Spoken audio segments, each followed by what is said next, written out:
Welcome to episode 3 of the Composer Happy Hour, presented by Whatever and Ever Amen. If you have already listened to the first couple of episodes, you know what to expect. If you're a first-time listener, I am so happy to have you here. This podcast is pretty casual. Conversation between myself and composers that I find interesting. It's the kind of conversation you might have in a bar over a few drinks.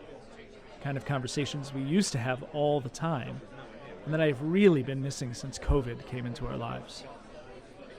While many of us are getting our vaccines and there's some normalcy on the horizon, big crowded conferences where musicians can meet still seem like a world away. So here we are. I guess the upside is that instead of this conversation being between two people, we get to share it with you. So, if you don't already have a drink in hand, now is a great time to hit pause and pour one for yourself. I should also note that if you're listening to the audio-only version of this episode, I would encourage you to find the video version at buymeacoffee.com/whateverchoir. That's buymeacoffee.com/whateverchoir. And again, that's where you can see the video version of this podcast and some other great media as well. Either way, I'm glad you're listening. My name is Brad Pearson. My guest tonight is Mari Esabel Valverde, and this is the Composer Happy Hour. Mari, thank you so much for joining me tonight. How are you? I'm doing pretty well, thank you. How are you? I am just fantastic. I'm excited to be having a drink with you and hanging out, and excited to just chat. I'm pumped up. Alrighty. Yeah. Tell us what you have brought to Happy Hour today. What are you drinking tonight? I feel like I should disclaim because Okay. I have the tolerance of a 19-year-old. So Okay. I might get tipsy over just a little bit. No problem. That's not a surprise to people. I tell people, you want to go get a drink? I'll be like, you mean like coffee, right? Yeah, right. This is a gin smash with grapefruit and lime. And this was my brother's recipe. He's not a mixologist. He's a voice professor at a college, but he is I guess amateur, or like he likes making drinks. It's like, Yeah, that's sure. one of his passions. So I followed his instructions to the best of my ability. That's good. And I made myself a gin smash. What about you? Nice. I am drinking, I mostly drink beer, and so that's what I'm having tonight. It is from Lagunitas Brewing. It's a willetized coffee stout. So it's a coffee stout aged in rye bourbon barrels. And it's kind of boozy, like 12.4%. So it's like bourbony, chocolatey, coffee-y kind of thing. Wait, so is there caffeine in there? I mean, there might be some residual caffeine, but not enough to notice that you've got caffeine. Okay, so we're pouring. And the booze, I mean, the 12.4% would certainly counteract any caffeine that's in there. Okay, this is my first time, so hopefully it won't be a disaster. Yeah. I'm already laughing because it's not coming out.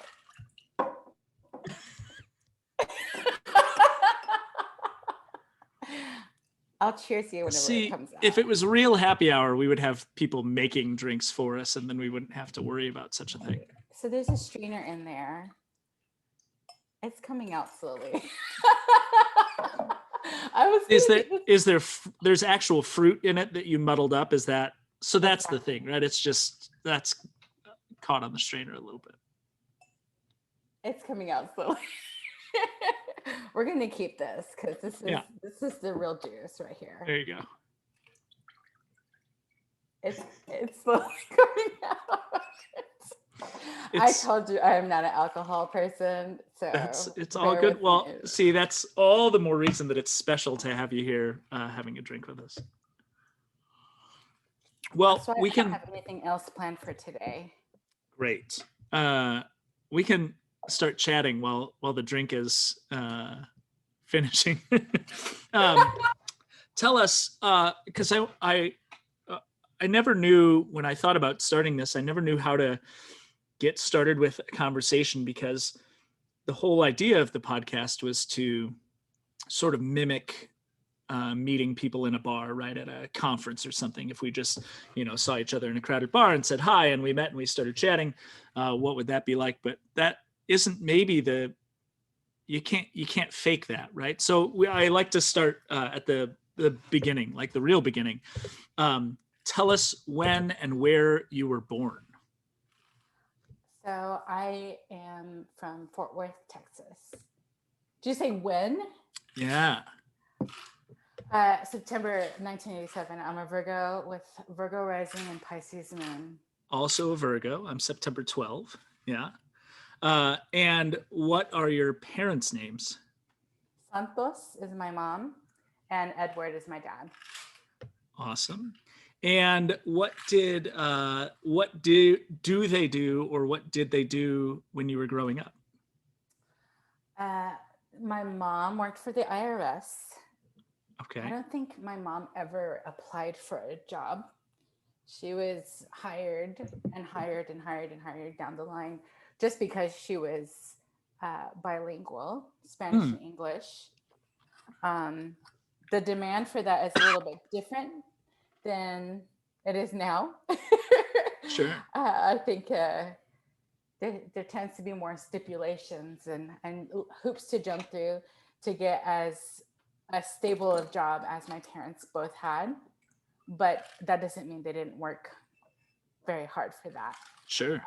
So my mom is from Corpus Christi, and her family is for generations from Texas. So there's this Gloria Anzaldúa quote that goes, I didn't cross the border crossed me. And that's very much my mom's situation. My dad had a very different upbringing. Both of my parents are Mexican American. My dad's father is from Mexico. He crossed the border around 1910, somewhere around that. And and my dad is from a family with lots of brothers and sisters. And I think his father, I don't know if his father was a widower, but I know he had children from multiple marriages. I think he might have been a widower, actually. So my father came from the second marriage and is one of the youngest of like 11. Wow. And my dad was born in 1950. So I think his father must have been around 50 whenever they had my dad. Huh. And I could go on and on if you want me to. Well, I'm interested. And so your dad came from a big family. You said you have at least one brother. Do you have other siblings? I have only one brother. Okay. And he's the only other musician in my family. Yeah. So that's what I was going to ask. You're both musicians, but it doesn't sound like your parents were. Was music a big part of the house growing up? I mean, were they musical? Yeah. I think my parents, for one reason or another, understood that singing to your babies was like a good thing. Yeah. And like my mom especially would sing to us like when we were super young. My dad, and I think they were both in choir whenever they were like in high school. Yeah. I know my mom talks about they had to sing Age of Aquarius. That's their generation. What else? Yeah, my mom, I just like to kind of paint a fuller tapestry. My dad grew up in a family where he was like his father changed his name from Miguel to Michael in order to sustain a business and like keep business. And I think that was his name. And Mike, it was Mike. And my dad was discouraged from speaking Spanish in the house. Whereas my mom, uh, who I understand to grow up in more poverty than my dad, my mom, her parents did not speak English at all, notwithstanding for generations that family had been in Texas, and they didn't speak English. Yeah. So my mom was the translator, and she went to school in Texas and had to learn English, and experienced some racism. I think she told me that she got in trouble for bringing like a tortilla to for like lunch. Like she had to like eat lunch at her house. She had to walk home to eat lunch because she wasn't allowed to eat that, which sounds absolutely ridiculous. It sure does. But that was the 50s. Yeah. So, yeah, it's really interesting talking to my parents. I've lived with my parents since 2012. I moved back home from San Francisco, where I did my master's, because I knew I could get work here. Yeah. I think I did it. I think this is it. I think all that's in there now is ice, but I'm gonna give it a couple more shakes. I know this is hilarious. I told you I have no experience. Hey, whatever. If it tastes good, you're in good shape, right? I mean, we'll see. Yeah. We're gonna find out. Yeah, my brother would do this like a professional. Mm-hmm. I'm using his equipment. I'm using his gin. There you go. And I just bought these the citrus today. I think this is it. All right. Well, and so there you go. My cup says "Laissez le bon temps rouler," and that's what I'm about to do. All right. Cheers. Yeah. Okay. So your parents sang to you, your mom sang to you, not particularly maybe musical. They weren't like playing instruments around the house. No. So what got you, I assume you got into some kind of music early on in life, or what was kind of your first musical experience that wasn't in the house? Choir. I sang in the HEB honor choir. HEB is the name of the school district. So like the district honor choir, which is for 5th and 6th graders. My brother was in it both years. I auditioned. So I was supposed to audition at the end of 4th grade to be in my 5th grade year. Yeah. And I chickened out. I think I cried. I was like, I'm not going to make it.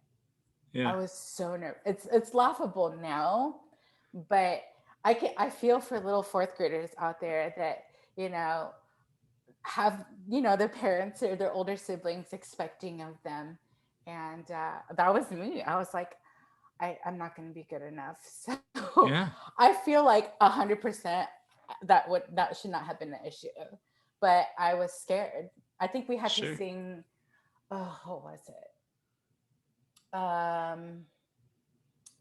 What did we have to sing? It wasn't the Star Spangled Banner. But it was some type of other like traditional patriotic thing. Yeah, asking me questions about my childhood is always a little spotty, just because, like I'm trans, and a lot of my memory is, like forgotten. Because in a way, it didn't count.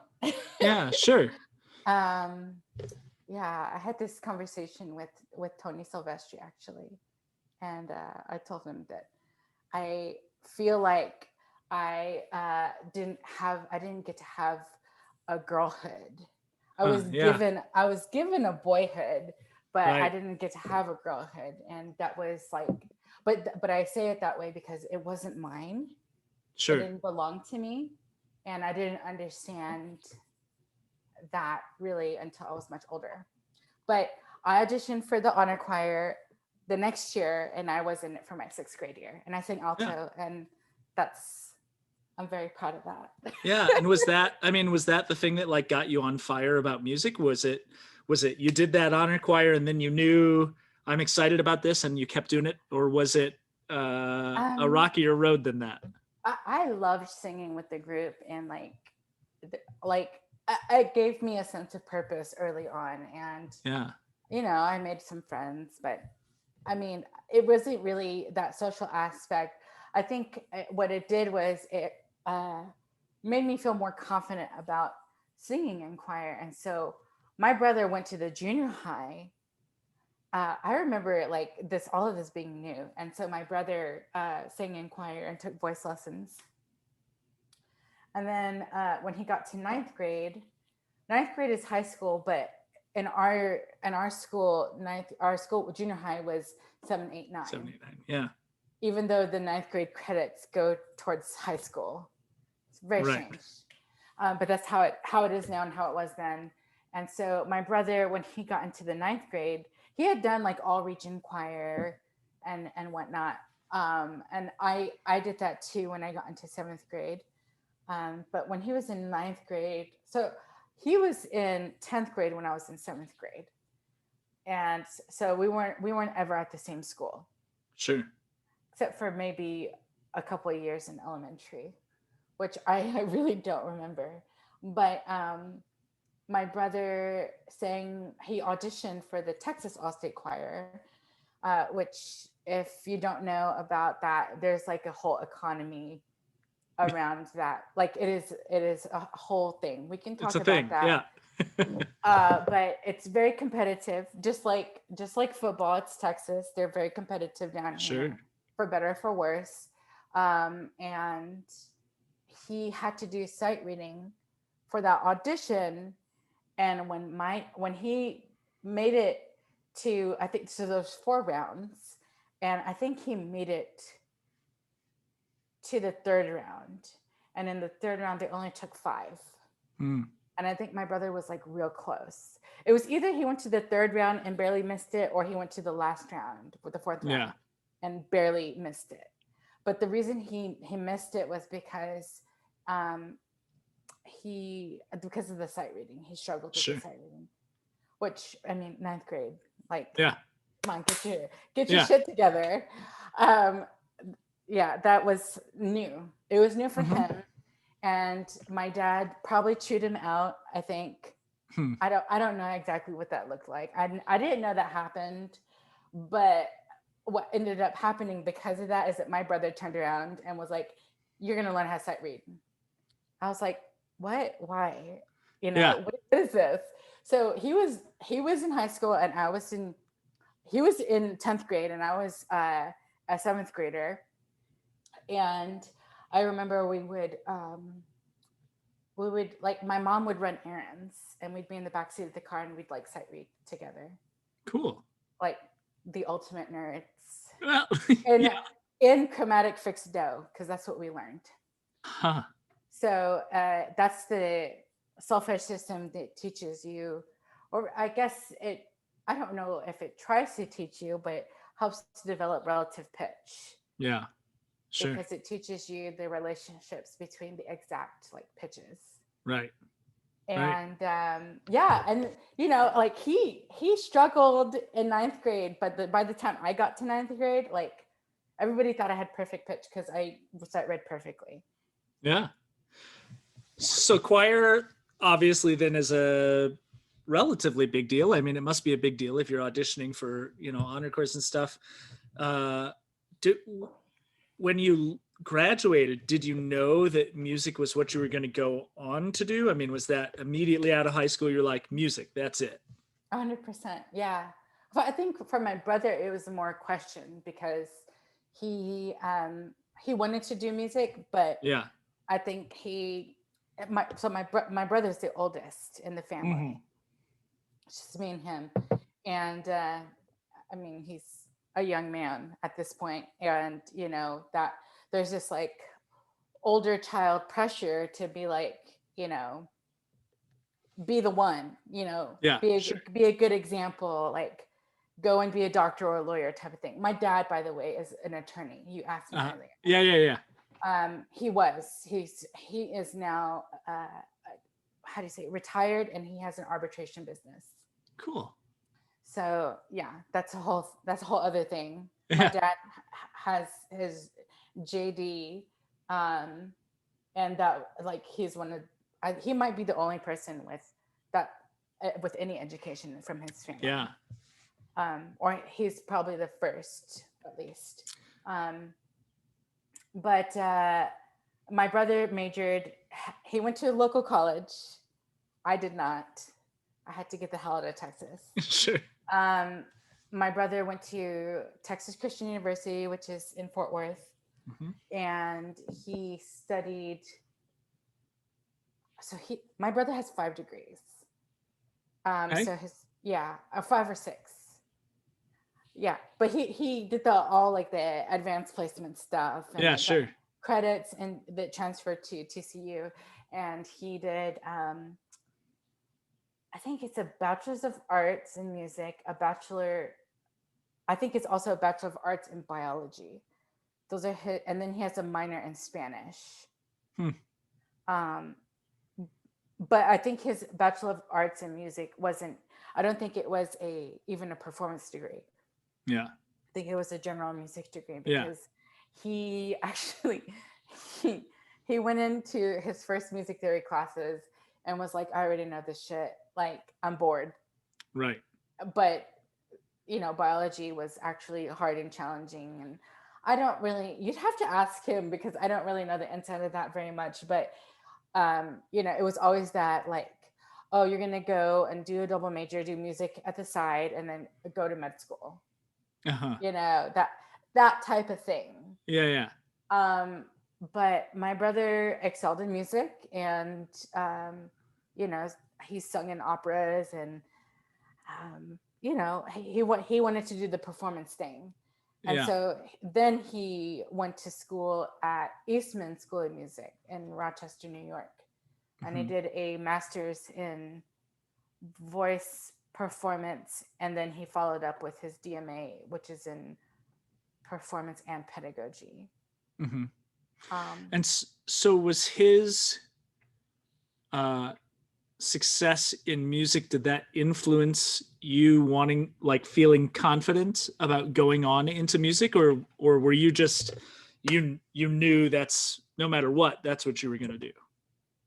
I would say it inspired me in the beginning, but I Yeah. took a very different path because um, I explain it this way now, just because of the retrospect. Like, Hmm. I knew I didn't want to do performance Yeah. because I had um, I don't know, for lack of a better way to say, like self-image issues. I had gender dysphoria is what the clinical term is, Sure. but just kind of alienation from my own body. And so I started composing actually in 8th grade Mm. because I was just really fascinated by like choral scores, and I wrote, I would chicken scratch and write, 4 bar phrases that, it's like, oh, I wrote a piece of music, and I brought it to my choir director, and she would actually play them for me. Yeah. And that actually means a million to me because when I see her at a convention now, she'll come up to me and like hug me and stuff. And it's like a full circle moment because I literally would write just like some 4 part, 4 bar, like little thing that Yeah. probably had the incorrect stem directions and stuff. And she Sure. would play it for me, and I would be like, oh, cool. That's how that sounds like. Thank you, Yeah. but that's like when I started. And as I went into high school, we had to study vocal literature. So I think I had purchased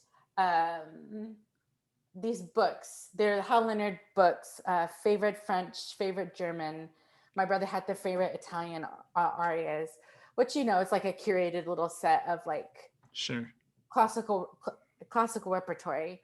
Um, and it came with a little CD that had the piano part, and I would listen to that over and over. And I was like, oh, I really want to learn how to sing this. And of course, like the, those pieces were too big for our voices back then. But Sure.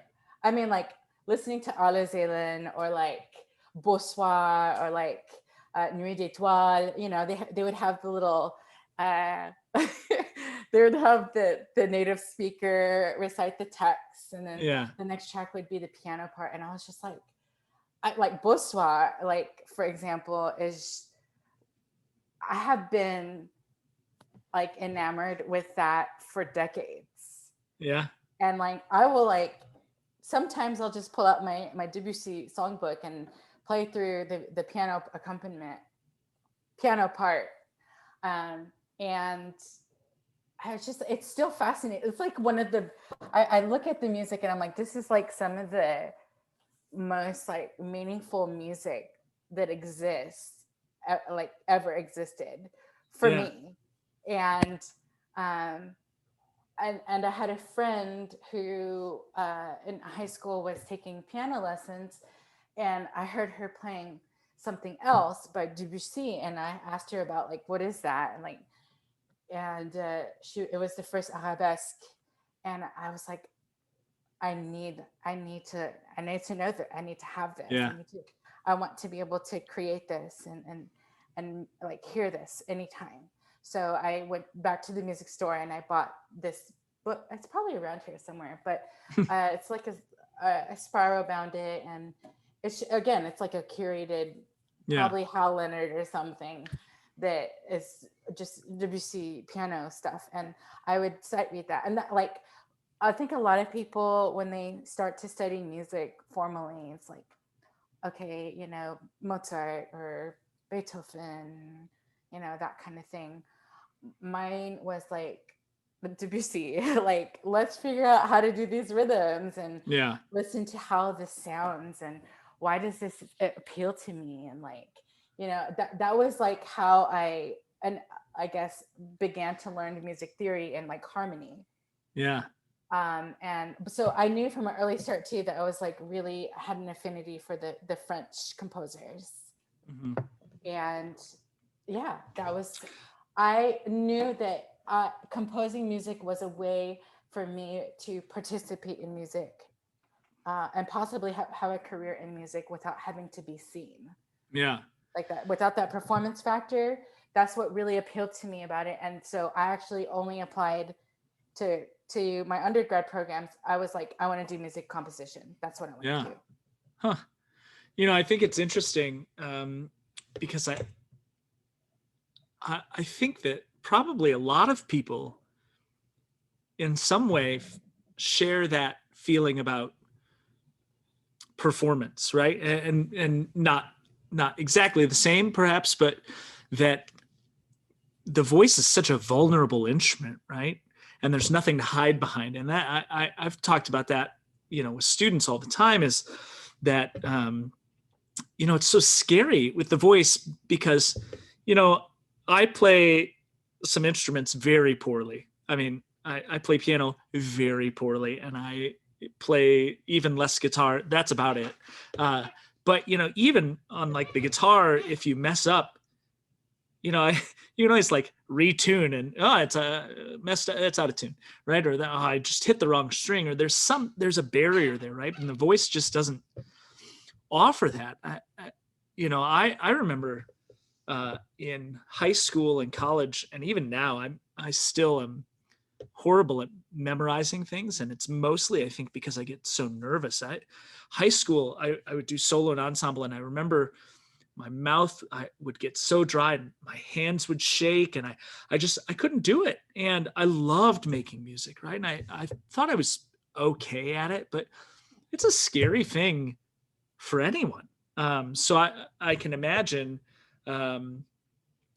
that you had, you know, other things heaped onto kind of the normal, not normal, but what the maybe average person goes through of just the nerves, and to add to that, the that I imagine that was really difficult. So it's nice that you felt like composing was an avenue for you, because I'm sure there are a lot of people that don't really think about what the other careers are in music, right? I mean, the kind of public thing is like, you can either be a performer or you can be a teacher, right? You can do music education or you can go into performance. That's, I think, what a lot of people perceive as really the only two options. I don't know if composing is at the forefront for a lot of young people.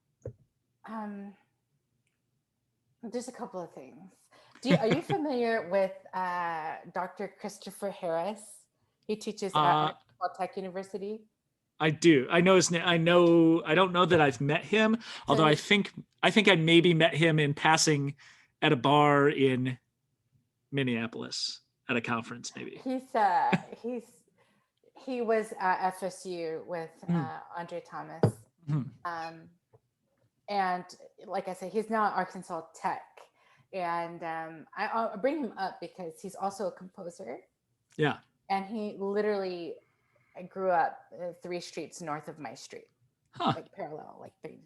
Yeah, so he and my brother went to school together, and he was composing music in high school, and he was like, I mean, if you ever meet, he's also a Virgo, Okay. like he's very a little bit heads in the clouds.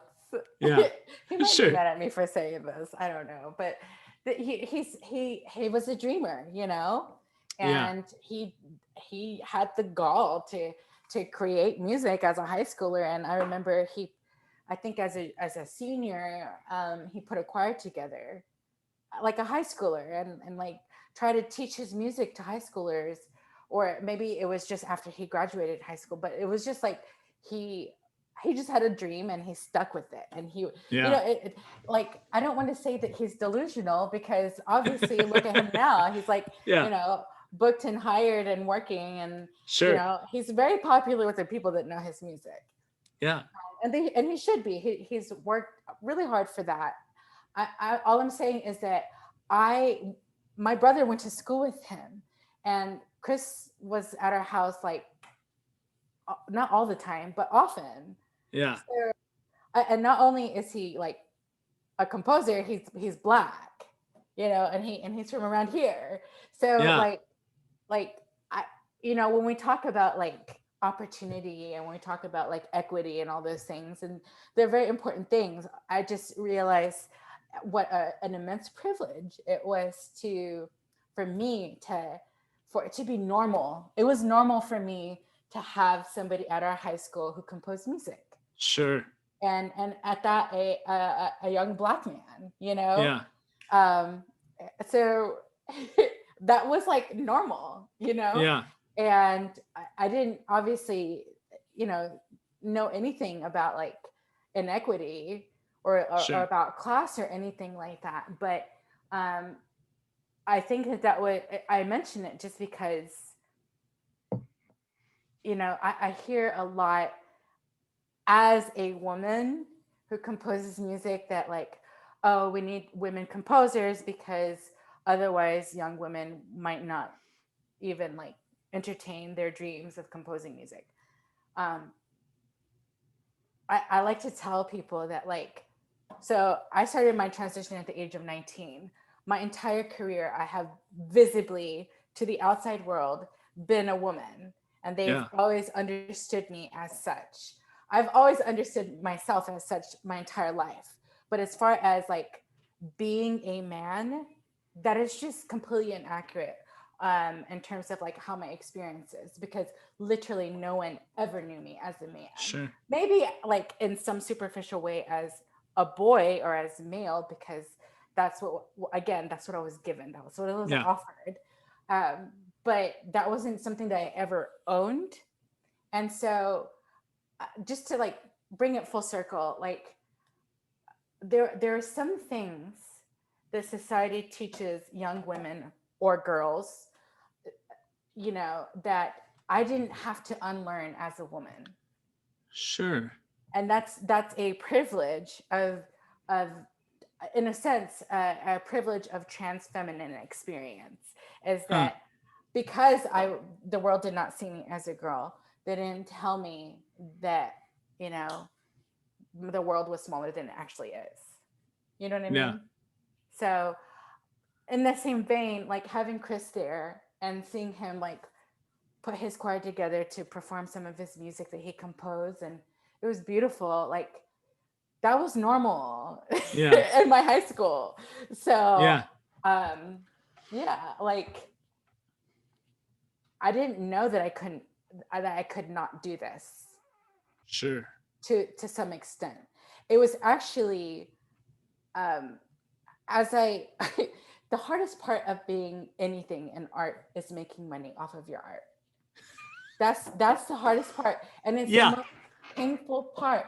Like when I started like having commissions and like a lot of performances, and I self-published my music, and like all the emails and all the invoices and all this and all that, like it's like it can take the joy out of it a little bit. The business takes the joy out of it, but it helps you to be able to afford to live and to um, be seen. You know, Sure. if Yeah. I did music as a passion, which I don't think I would. If I spent my time doing something else, I'd be working my ass off just to afford to live, Yeah. and I wouldn't have time for music. Which is why I moved back to Texas, because I knew I could get a teaching Sure. job. Notwithstanding, I would have to do it in stealth, meaning people didn't know I was transgender. Sure. Um, I feel like I kind of took a road in the other No, direction. that's good. I But actually, go this ahead. is good because I wanted to ask you how your drink is. Oh, it's terrible. No, is it really? I don't know how to do this. So, I mean, it, I also, my brother told me no more than 1.5 ounces of gin. Yeah. And I think I did a little bit over one. And Okay. I feel like I can barely taste it, but The that's, alcohol, you mean? yeah. But so maybe it's just the grapefruit is very dominant. And so part of Well, me is like, why didn't I just eat the grapefruit? so here's the thing: is a good cocktail, you shouldn't really taste the alcohol anyway, right? You should maybe feel it, but not taste it. Do you know why gin and grapefruit are paired together so often? I have no clue. Sure. So I'm not like a super connoisseur of gin, but what I do know is that gin is has botanicals in it, and so a lot of people don't like gin because of really specific aspects of the flavor. And there are certain mixers that, when paired with gin, will sort of like cancel out some of those botanical flavors. And grapefruit is one of those that will like, and I don't know exactly, I'm not smart enough to know what it is or what the science is, but grapefruit cancels out, like cuts some of the harder flavor profiles of gin. And so they get paired a lot together because it kind of rounds out the gin or tames it a little bit. So that may be part of the reason you don't taste the alcohol too, is just the pairing of fruit. I also put mint in it. So there's a Okay. minty aftertaste too. Okay. I mean, you got to experiment sometimes, right? That's the whole thing.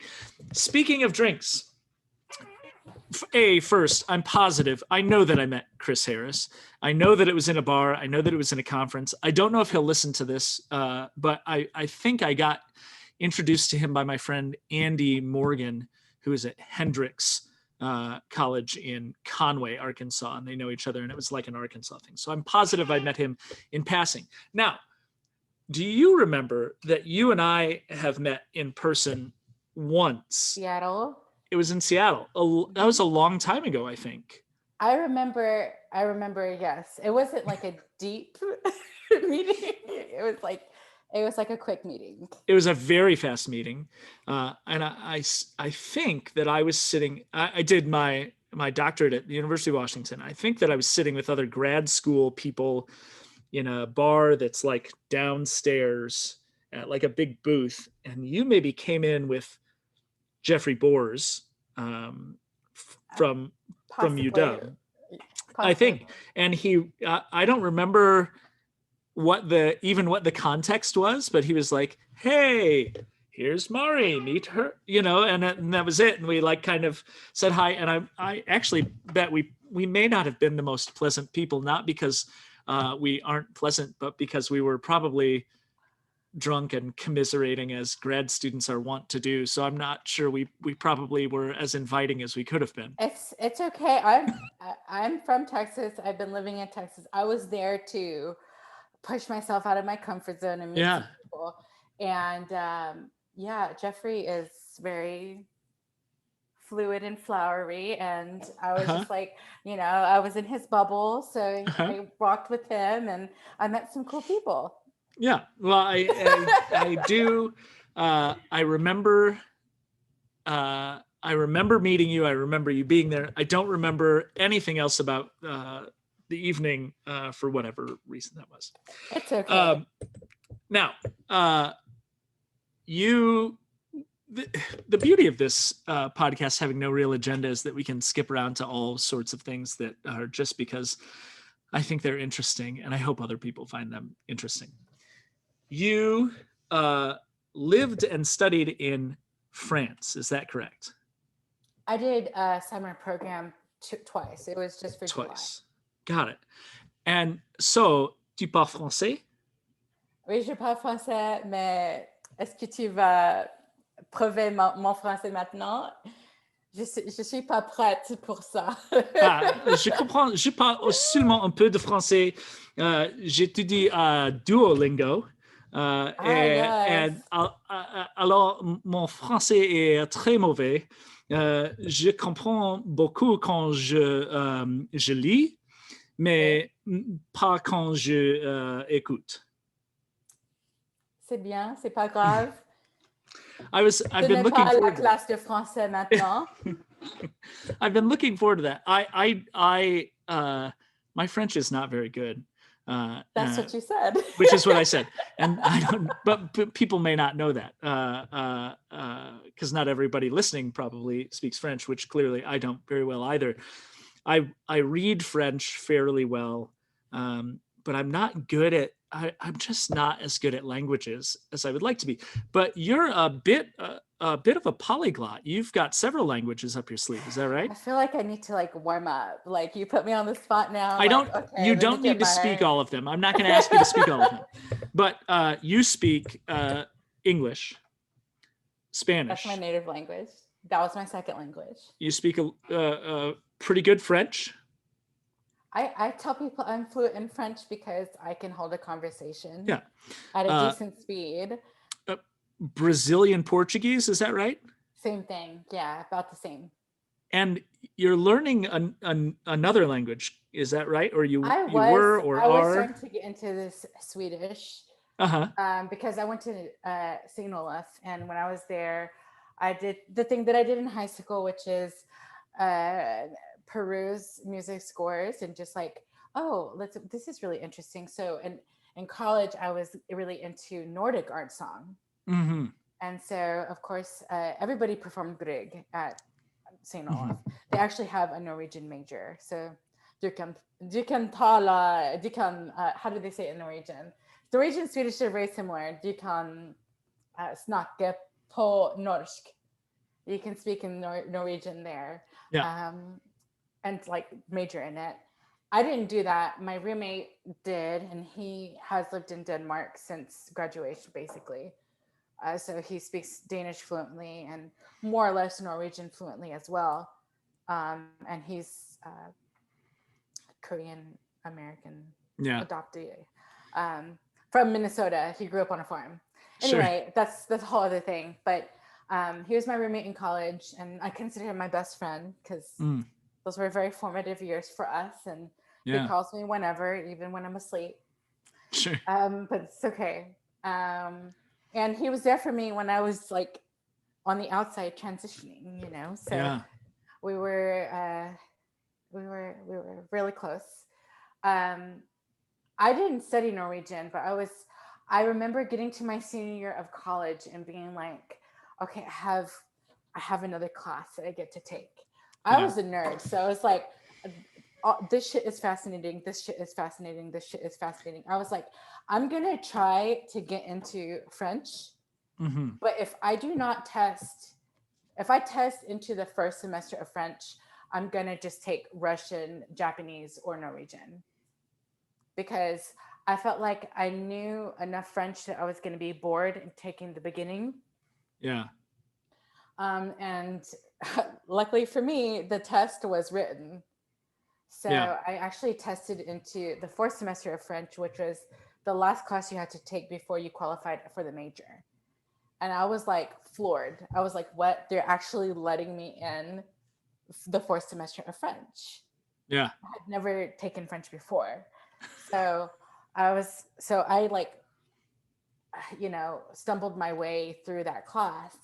But then I continued to study as an elective in my grad school at the San Francisco Conservatory of Music, and it was so fun. It was a conversation class, and I had so much fun. That was one of my favorite things I ever did. Yeah. So I had an opportunity to actually use French in France, which is, I think a lot of people from the United States who take French, that's a really big privilege. So, Yeah. I'm the type of person that's like, if I don't know something, I'll figure it out. Yeah. And it may not be perfect, but I'm willing to learn along the way. And because of that, like, I didn't want to just learn vocal literature. I wanted to know about the composers. I wanted to learn about the country. And I was kind of more into the Finns, Mm-hmm.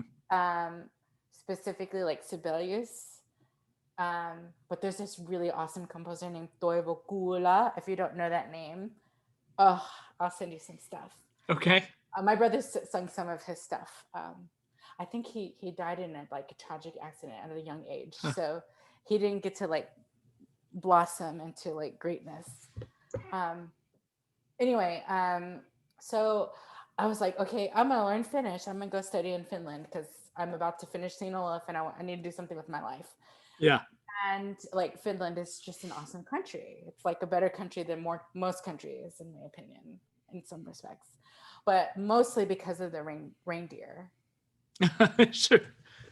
Yeah, that's my primary priority. Yeah. I think the Finnish word for reindeer is poro, Poro. Yeah, so I started learning some Finnish, and I was like, this is so hard.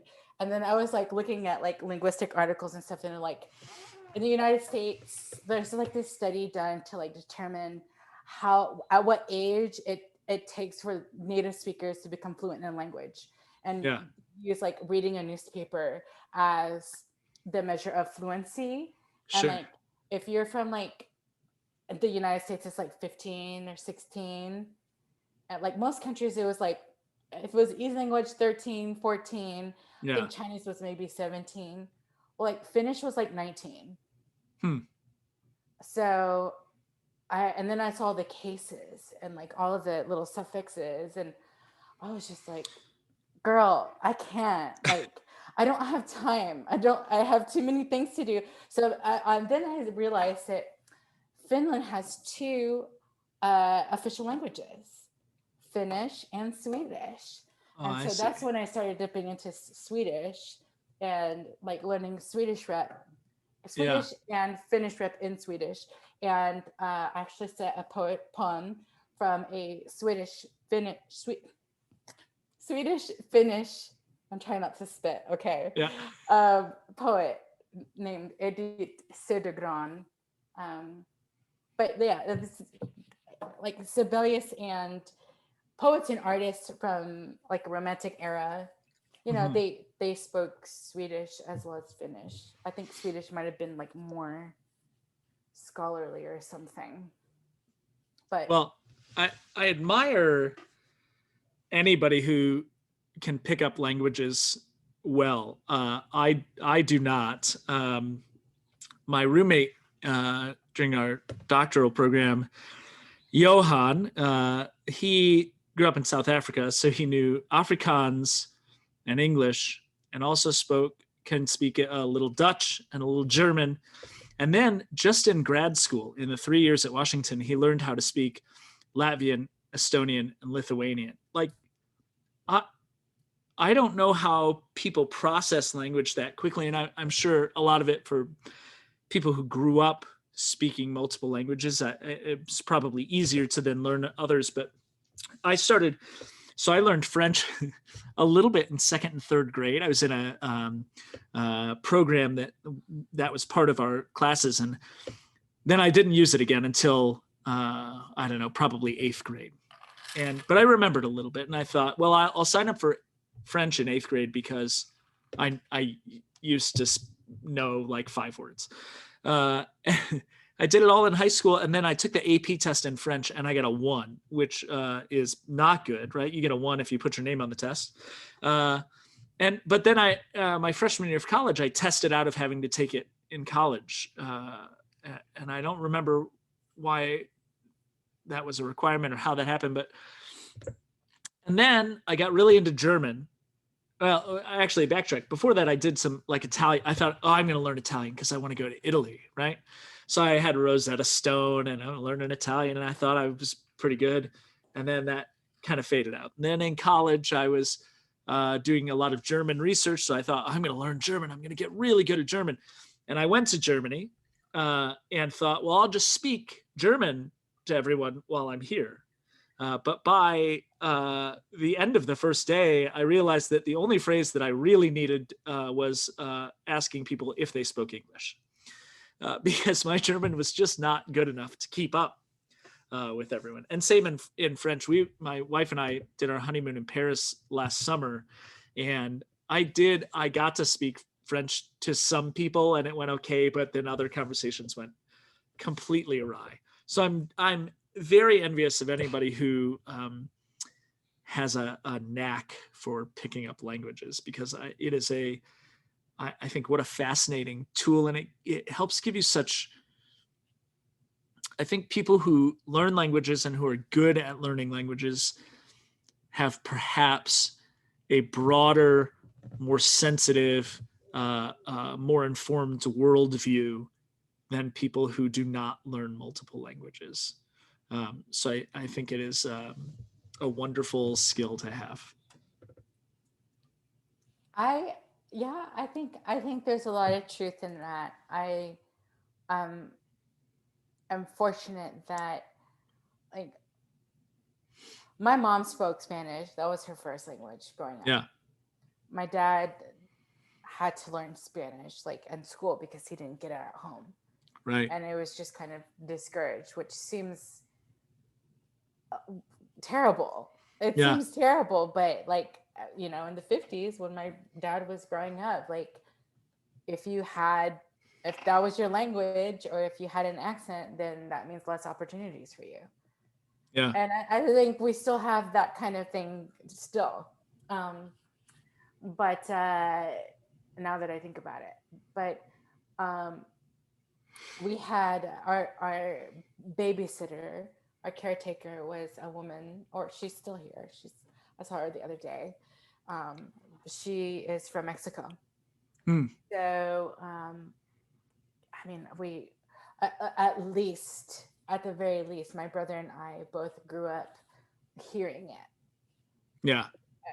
With the babysitter, like, all the time. And I don't think I really attempted to speak Spanish until I took classes.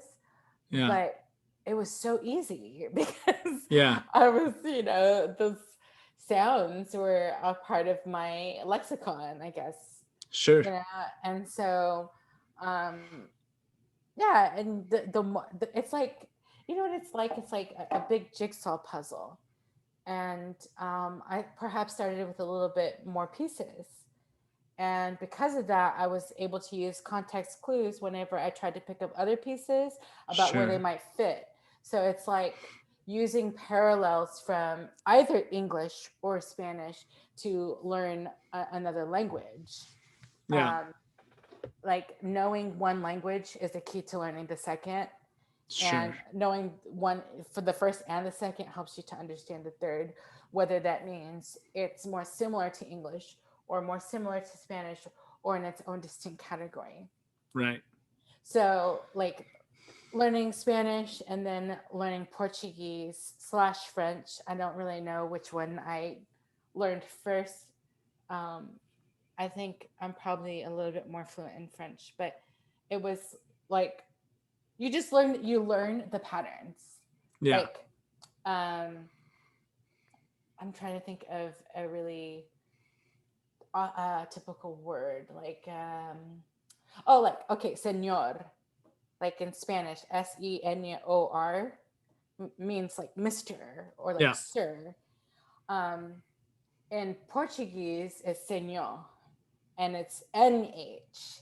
So with that, you understand that a consonant followed by an H in Portuguese is basically like putting a little tilde or a ya or Yeah. palatalizing. It might be a technical term. I don't even know if that's the right term for it, but making it a glide following that. So like, uh, or sueño. Sueño is like dream. In Portuguese, is sonho, Sonho, and Sure. I think in Italian it's Sogno, and it's pronounced very similar, sonho. Um, but it's just like once you understand those patterns, you can usually like guess what Yeah. things mean, or like um, you can like that's not always true because like embarazada is Spanish for pregnant. People think it means embarrassed, so they Uh-huh. fuck up with that a lot. Uh-huh. Okay, we've talked about a whole bunch of different things, and we have not talked about your music at all, which is okay. I think it's fascinating to me that I meet conductors who are programming composers' music, and they don't know anything about the composer, and that to me seems like such an important part of understanding how to approach that person's music, because I think it is difficult to put the sort of essence of a person on a piece of paper, if that makes sense. And I think you I can think have a that's an important, conversation. yeah, I think that's an important part of performing someone's music, right? Is that I want to, if I'm programming your music, I want to do my best to bring your voice to the music, right? I mean, I want to be able to express that as much as I can. So I think it's good. I hope that people listening to this episode of the podcast or any others, that's what they glean from this as a musician, is that they're getting to know you a little bit, and that it helps inform them listening to your music or programming your music. But I do want to talk about your music at least a little bit. Um, what what was the piece that you wrote that let you know uh, that you were a composer? And I don't mean in the I've written some music, but like that was a career that you, when people said, what do you do? What do you do? And you could say, I'm a composer.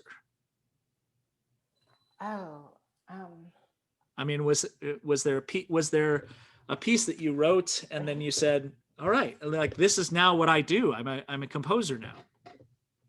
um, I mean, well, I literally have been trying to write music since eighth grade. Yeah. So probably had some type of like, um, what's the word? Not epiphany, but just conviction that that's what I wanted to do. I didn't think of it so much as I am Sure. this. It's something that I do. Because even before I did music, I really liked drawing, and like I wrote and illustrated my own comic books, which no one will ever see, ever. Yeah. But yeah, and I like to paint and you know m- make things. Like growing up, I would ask for art supplies for Christmas every Christmas Mm. because that's all I wanted. Somebody to leave me the fuck alone, Yeah. leave me alone in a room, and I'm just gonna like make something with colors. Yeah. And honestly, that was like when I was a kid, and then I got into music, and I honestly feel like I'm doing that. Yeah. That's what people pay me to do, is to go to a room alone and create a world, and Yeah. to put it into a piece of paper that's going to turn into music that's like minutes long. Well, let me try and ask that a different way, because I suppose in a sense, uh, if we do a thing, we can identify as being that thing, right? Like if you draw and you make art, you are an artist, whether anyone else validates that for you or not, right? I mean, by creating the art, you are an artist. In theory, yes. Well, I mean, you may not get paid to be an artist, but you are an artist by creating art. So let me ask it a different way. What was there a piece of music that you put into the world that gave you confidence that other people would say, that's a composer I want to program, or that was a piece that you said, I'm going to be able to make part of my living or all of my living doing this thing? Well, I mean, was there a piece that has given you some sense of standing as an artist? I don't know if that makes sense. I'm not at a point where I'm making all of my living off of composing. Or part of, you know what I mean? Like, people will pay me to do this. That's how people now, because I write comes from composing music. There are lots of things that I do that I think I do well that I will never make money for. You know what I mean? Like, no matter how good I think I am, that's not. Okay. I cook. I like to cook. I think I'm okay at cooking, and I recently started baking. Anybody who follows me on social media is probably annoyed with me because I post pictures of sourdough bread all the time now. I love it, and it's very exciting to me. But I would never call myself a chef, and no one's ever going to pay me to be a chef, not even a little bit. But people do pay you to write music for them, and there is a sense. I mean, if I said your name at a choral convention, there would be a lot of people who recognize you as a composer. And I'm wondering if you know when that happened. You know, I mean, what was the thing that got you to that point? I have some comments about that. I think why like I don't like this question. I'm not like offended by any means, but I guess the reason I don't like it is because I don't really get to choose like I can write a good piece of music and it can end up like not being performed, or like I can't get people to be interested in it. I think you told me about you saw my Swedish piece. I think that was you. Somebody recently said that they liked my Swedish piece that I wrote. But that literally never gets performed, and I'm not really trying to promote it because I don't know that that's what people are looking for nowadays. But I'm a Mexican person, so I don't. If somebody comes across it and wants to do it, like, please do it. But yeah, it's just like what I'm trying to say is that I'll write something that I think is fabulous, but just because I think it's fabulous or it's my proudest work, that doesn't mean anything in terms of what other people think about it. So what your question is asking me is like a question about like validation, or like what made me visible to people. And the fact of the matter is that I didn't get to choose that. So I feel a certain type of way about like I'm so glad that I'm hired, and that I consider it a sincere privilege that I can make any living from composing music and self-publishing and get commissions and that kind of thing. It's like living my dream. Yeah. Ever since I was in 8th grade, right? But at the end of the day, like I don't get to determine like how it's going to be received by the world. So in some sense, I feel like there was music that I composed that I wish had a chance to have a life. And some of that music I wrote before, and some of it I wrote after the point at which I started getting recognized. Sure. But you're asking for a specific node in time. And I can think of at least two. The first node is a piece I wrote called "The Claws of Heaven," which was, it's the William Butler Yeats text that a lot of people have said.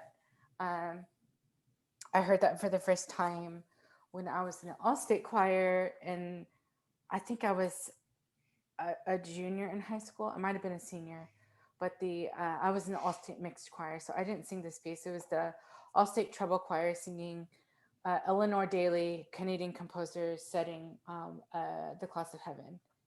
And I bought the CD from the all-state performance, so I listened to that over and over and over. And I was just like, this is um, an incredible piece of music. It's incredible poetry. And one day I'm gonna write the words on a piece of paper, and one day I'm gonna set it. And I did. I had it stowed away until my the summer between my junior and senior year in college, and as a St. Olaf student. And that was the first summer I went to study in Paris, and that was the piece that I composed. That was like what I was working on at the time. And so I got to work with Philip Lasser, the kind of the head of the whole program.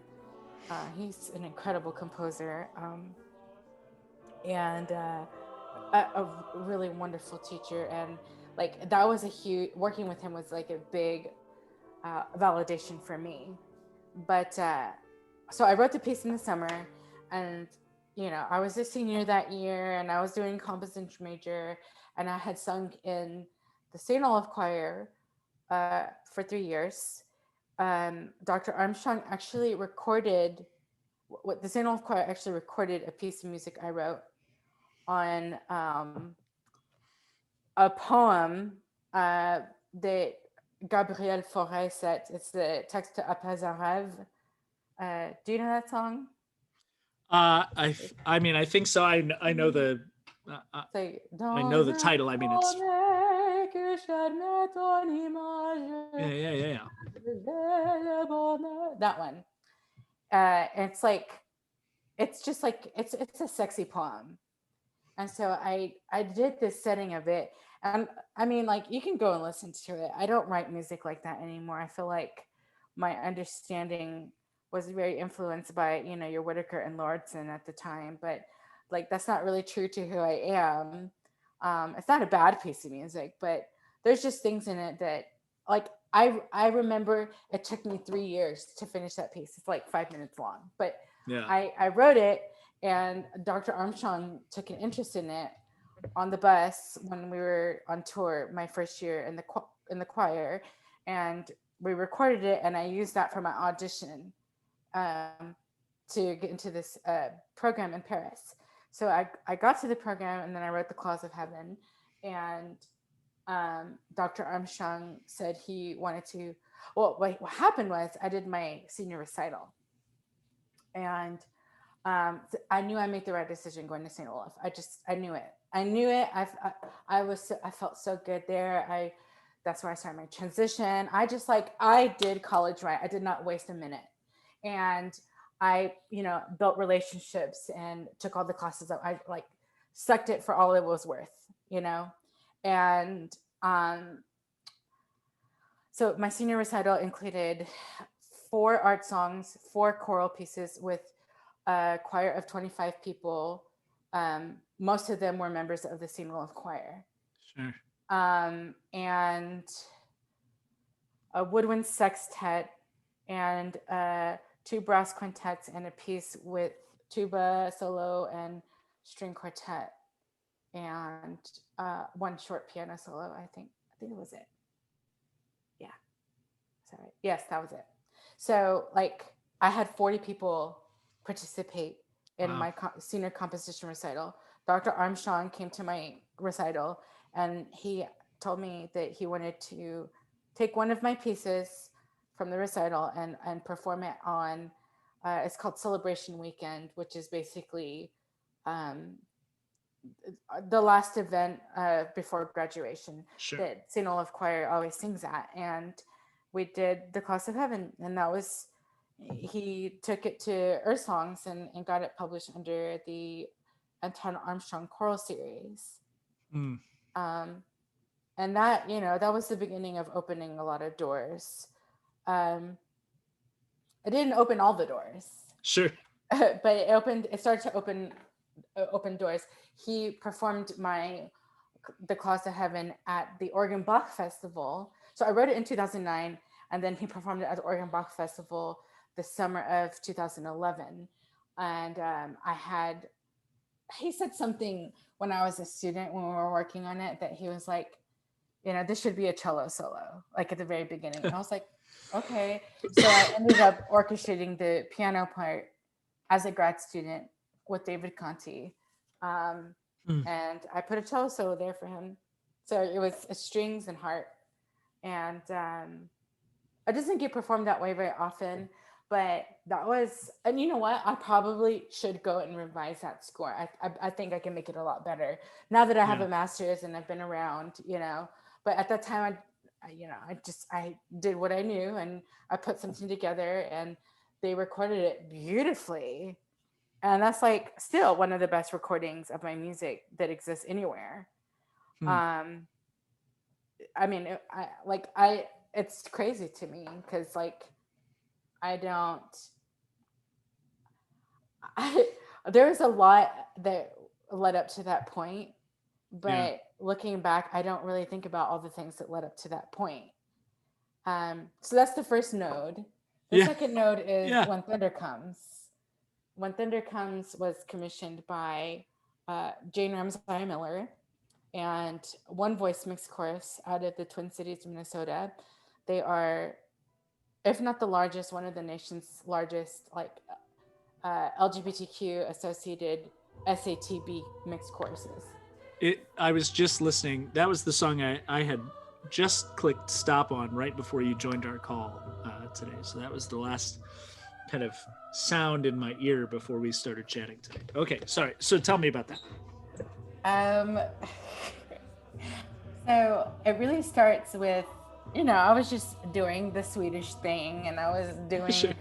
setting poems that I probably shouldn't have been setting, the old dead white men and, just doing whatever. Uh-huh. I didn't know what I was doing. I wanted to like study in Finland at one point, you know, Yeah.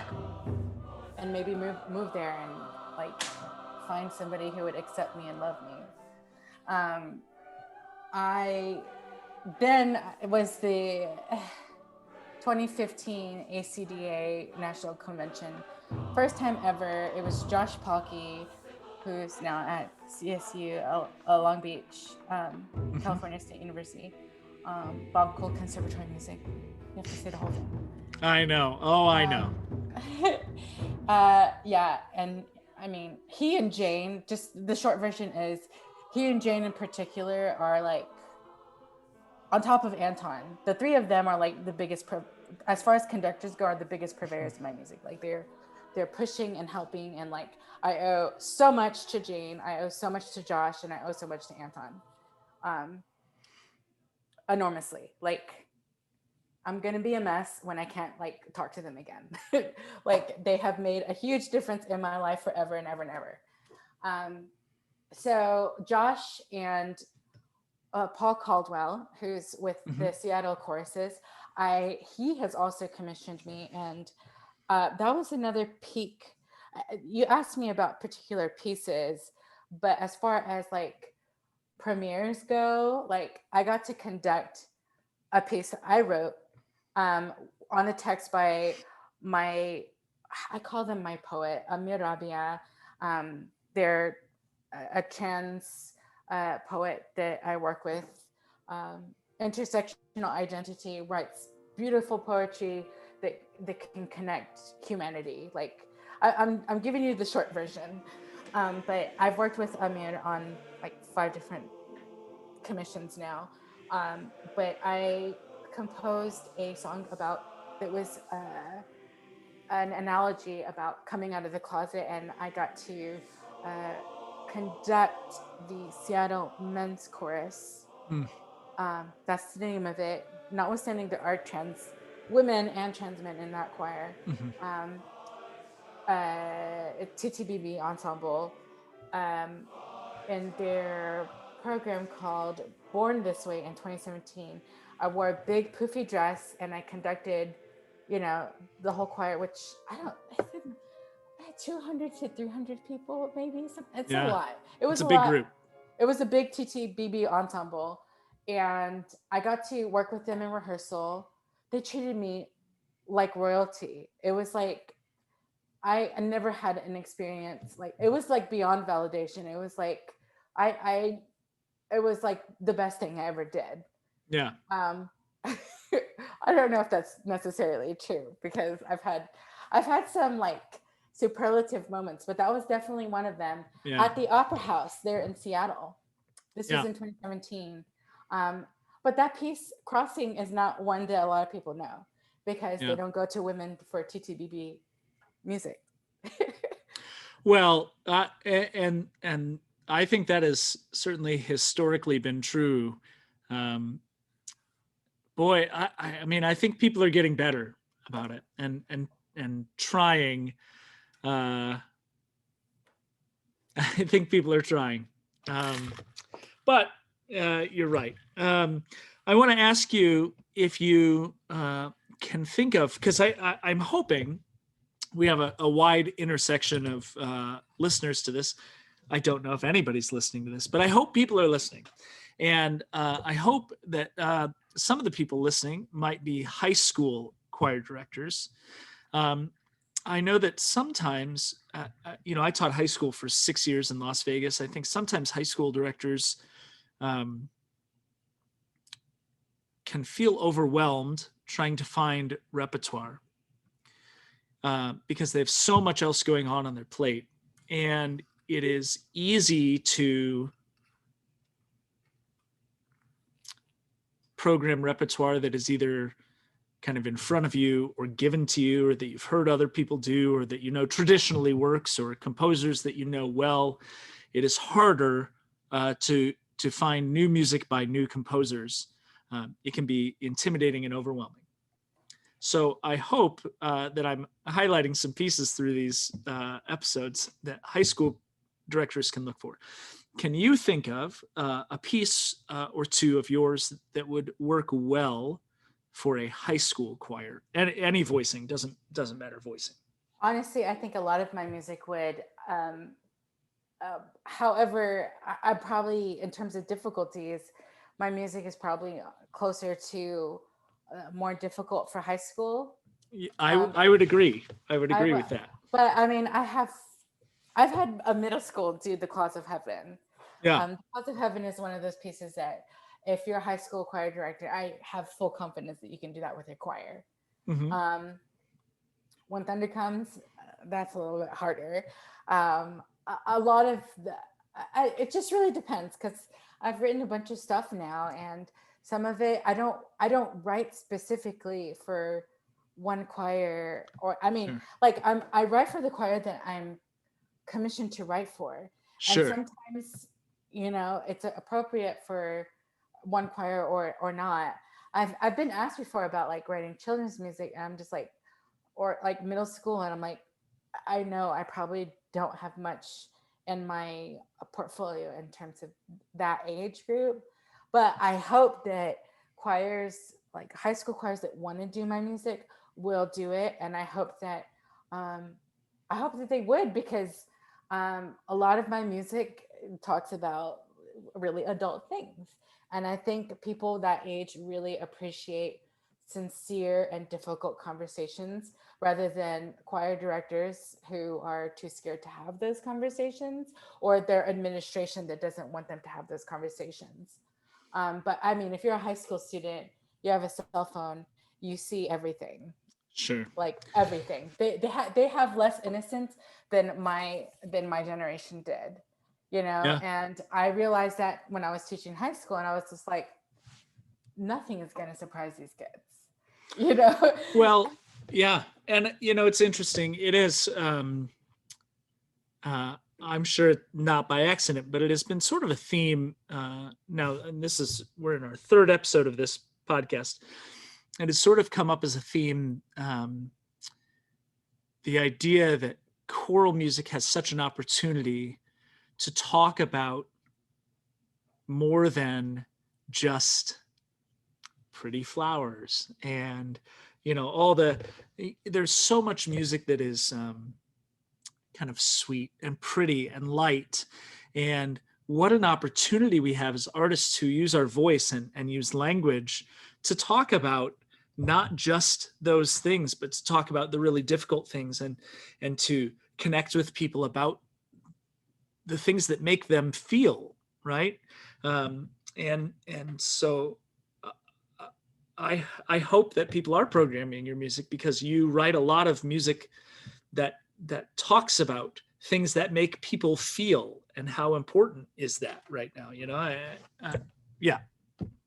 Um, I mean, I write that music because that's what people are paying me to write. I'm writing to the times, but it's Sure. because that's literally where my money comes from. I'm Yeah. invested in that because they're invested in that music being written. And I just, I love working with high schoolers because that's the age that I fell in love with music, and that's a game changer for people if they have even if they don't pursue it as a career, like understanding, having a love of music, teaching the love of music, and having that established in your adolescence will change your life forever. Mm. If you can read music, even more, because you'll always be able to create music in your adulthood. And if you want to do it for your career, certainly, of course. Yeah. um I would also comment that, like, um when you said that, like, it's hard to find new music, I was going to shout out Graphite, which Mm-hmm. I'm not a part of Graphite. Yeah. I mean, if anything, I don't even know if I can call them my competition because I'm not that important. But Graphite, Yeah. yeah, Graphite, and what's the other one? Music Spoke. Mm-hmm. I feel bad that it took me that long to remember. Music Spoke is a really interesting. I also am not a part of them, although I have very sincerely considered becoming part of them. Um, I would I would encourage middle school and high school directors to, like, live on those websites and consume Yeah. all of that music, because those people, they're very serious. They have the connections. They're at the conferences. They have the infrastructure to, like, deliver that, and they are networks of living composers that you can call and talk to on the phone or whatever. So, and that's what we want as composers. We want that connection, whether you pay us or not. Like, Yeah. that's what's joyful about making music, because you get to meet so many people, and I have no real idea of the number of people who have sung my music up to this point, but it's a lot. Yeah. And that is pretty cool. Yeah. But I and I see that as a privilege, but what I'm saying is, those, I guess, businesses are trying to do that work. And really, who the real competition might be is, like, JW Pepper. Of course, JW Pepper is not a publisher by any means. And I work with JW Pepper sometimes, but I mean, to put it bluntly, JW Pepper has the monopoly. So Yeah. if you want to have your music on reading lists at national conferences, uh, they have to have your PDF, essentially, Yeah. because they have to be able to show it in their book, and has, you can keep your copyright, but it's going to be in their book. And so, especially here in Texas, like, my goodness, there's so many musicians that grow out of here. The K through 12 programs, so many, especially around the cities. This is a class thing, but we grow so many musicians here that are very competent. Texas can be the frontier of new music. It could be. But once you graduate college, there seems to be very little funding or interest put towards any of that. There's Hmm. no thirst for new music. The people that are forming choirs and performing, I would say, only very recently took any interest in new music. When I lived in San Francisco, it was the complete other opposite. It was quantity over quality. And I Mm-hmm. don't mean that as a read, but it's just like they were very addicted to premieres, you Yeah. know, and everybody performed everybody's music, which sounds wonderful, but it's a very different environment where here there are so many competent musicians, so many composers in the making, so much exciting new music, and exciting new singers and choirs and conductors. But like the and the numbers and the money, but it's old money. So Yeah. there's just the hunger for new music is not here when we literally have the forces to do whatever the hell we want here in Yeah. Texas. We have everything we would ever need to be the place, but it's culturally not there. And what they do have is JW Pepper, and Yeah. they get those.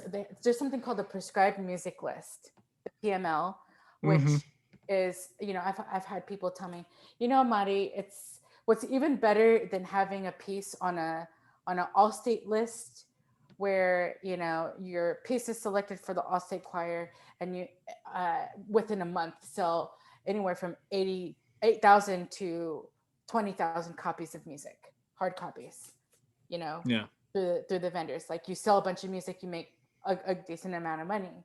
What's even better than that is having something on the PML that's popular, because all the high schools in Texas have to perform music off of the prescribed music list. And let me tell you, up until 2020, there was a minstrel song on the PML. And you can Not look up, just in Texas, right? I mean, when you look up that's Tim Takash, when you look up Jocelyn Hagen, when you look up Abby Batinas, like, they might have one yeah. from those composers on the list. And these are my colleagues. These are my friends from St. Olaf. They graduated years ahead of me, and I look up to them and ask them for advice and whatnot. And it's just appalling in a sense that, like, they have so little recognition in the PML, and like, they're white, you know, they're white, they're popular. So it's just like, there's so much, hurry it up, people, get your Yeah. shit together. Like, it's 2021, like, we are missing out on so much brilliance. You know, I have so many thoughts on prescribed music lists. I could talk about it for hours. I'm sure that I would make people angry. I'm not sure that I would care. We don't have time to get into all of it here. But suffice it to say, some music traditions are good because the music is good. Some new music is great music, and some of it may not last the test of time, or whatever that means, but I don't know if it matters. Music is one of the things about music that is so great is that it's instantaneous, right? It's happening now. We're experiencing a moment, and that doesn't mean that everything that ever gets written maybe needs to be performed by the greatest of ensembles on the greatest of stages, but the moment matters as much as whether or not it will last. So there's a lot to unpack in what you just said, but I hope people understand the value of programming living composers and being able to interact with them, and what a value that is in being able to speak to the people who are writing the music, and to get inside all of that. I want to ask you about some things that are not that at all, not music, not choral music related, not heavy at all. Just some quick hitter stuff, because we've been chatting for a long time, which is lovely. I appreciate that. I want to talk just light stuff. So quick one hitter kind of things. Is there any pop artist? I hate the term pop music. I've talked about that before, but radio, commercial music, whatever you want to call it. Any kind of music like that you're really into right now? Right now. Yeah. Anybody has you excited? Any songs, artists? I thought you were just gonna say, like, who's my favorite, like, artist. I was gonna say Björk, but I haven't listened to Björk in a while. Okay. I love Björk. Okay. Right now, who am I into right now? Oh, I do have an answer for right now. There's this artist named Shamir, Shamir. and I think that's what he just goes by. But he's really young. He's like in his 20s. Um, Very like gender ambiguous, and his singing is very gender ambiguous. Black. I think he's from New York. Okay. But I like great music. Great musician. I'll have to look him up. Are you a television person? Have you been binging anything like so many of us have been during the quarantine? Uh, like Netflix, you mean? Sure. What have I been watching? I haven't been watching a lot. I've been working a lot. But Yeah, good. um let's see. I'm trying to think. I watch anime. I like anime. Okay. I'm trying to think like what's the last thing that I saw in full? I'm watching this. You're gonna think this is stupid, but it's this anime called. I think it's the full title is "The Time I Was Reincarnated as a Slime." That's what I'm. No, I wouldn't. I don't think it's stupid. I don't know anything about it. It's a really good anime. Okay.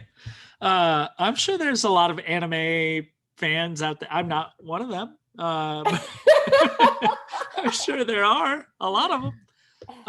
Okay. How about food? If last meal you could have, like, what would be the like favorite go to? This is my meal. Like an Indian buffet. A little bit of Okay. everything. I love Indian food. Okay. I'm not good in the kitchen. I'm just like when you said that, I was like, I bet you're a good romantic partner because like you're good in the kitchen, and Well, that's like a big thing. It's like a really big thing. I'm well, not, but I love Indian food. okay, that's good. Take me to get Indian food anytime, and I will be your best friend. All right. Are you a reader? Do you read a lot of stuff? I mean, I feel like I go in and out, but I have been so busy. That's why I wanted to do this because I was like, this Yeah. is very different. No, not lately. I have books I want to read. Yeah. Adrienne Marie Brown. What's the book called? Pleasure Activism or something like that. Okay. That's the one I want to read next. Okay. When was the last time you took a vacation? Oh,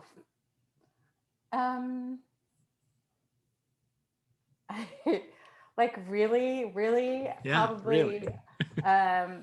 I took a trip with somebody that I'm dating, long distance to actually to a premiere. My brother performed some of my music at his university in 2019.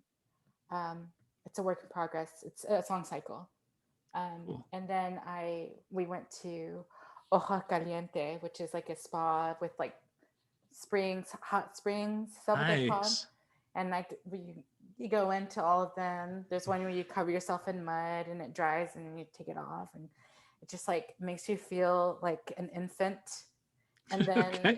and then I went to go get a massage and I like the rocks, you know. And then Yeah. you go into the little like steam room with the menthol and like all the like demons leave your body and then like you come out and no joke, I picked up my phone and it was heavy like a brick and all I could think was I'm sad that I have been so cruel to my body that Yeah. I didn't realize how heavy this phone was. Oof. That's how relaxed I was. I think we probably all need that. I Oh, think we hell all yeah. need that. I mean, I would say after 2020, I would say after the previous 4 years, I would say there are a whole lot of reasons that we all need that. Not the least of which is just living in America in the 21st century and being overworked and underpaid and busy and everything else. So I am envious that you got that, what sounds like a lovely, lovely spa vacation. And I hope that you get another one soon and that many of us get another one soon. I see. You look like you're pouring the last few drops I'm out there. trying. Like, Well, that's good. Do you have a few left? Can we can maybe wrap? I've got a last little, and we can cheers and toast, and that'll be that'll be that. Toast. So cheers. Yeah. All right.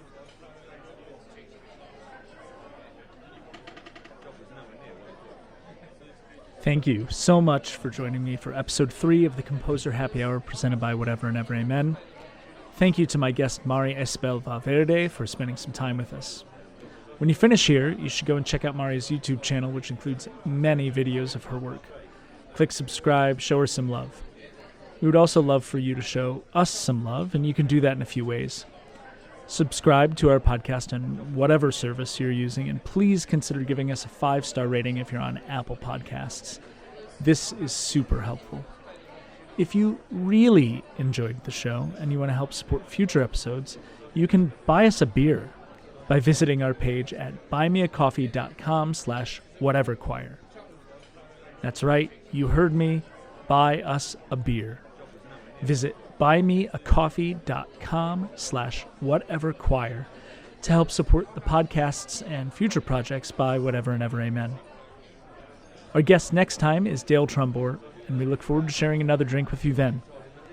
Thanks again, everyone. Cheers.